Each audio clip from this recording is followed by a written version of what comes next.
And this morning, President Donald Trump is back in Washington after spending time in Georgia backing two Republican candidates ahead of the November midterms. He expressed his support during a rally at Wheeler High School in Cobb County yesterday.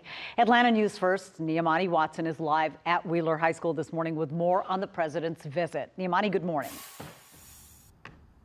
Good morning. President Donald Trump was here to promote his new Trump account, but he also used the rally as a way to help boost top Republicans on the ballot.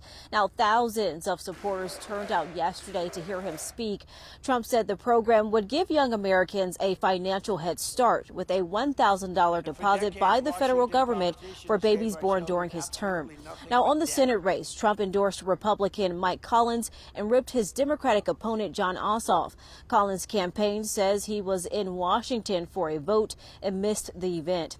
During an exclusive interview with Atlanta News First, Trump also praised Republican gubernatorial candidate Rick Jackson, who joined him on stage. Jackson will face off against former Atlanta mayor and Democratic gubernatorial nominee Keisha Lance Bottoms. He's really an outstanding guy. He ran a fantastic race.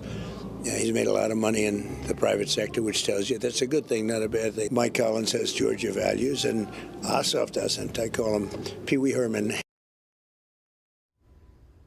Now, Ossoff reacted to Collins' absence, claiming Collins is dodging public events amid allegations that Collins has close ties to white nationalism.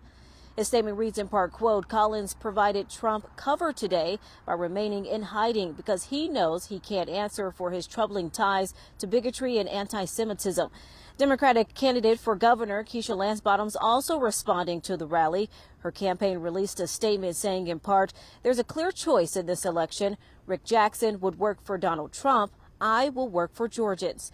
Jackson also pledged that if elected, the state would match the $1,000 contribution by the federal government to the Trump accounts. Reporting live in Marietta, I'm Niamani Watson, Atlanta News First.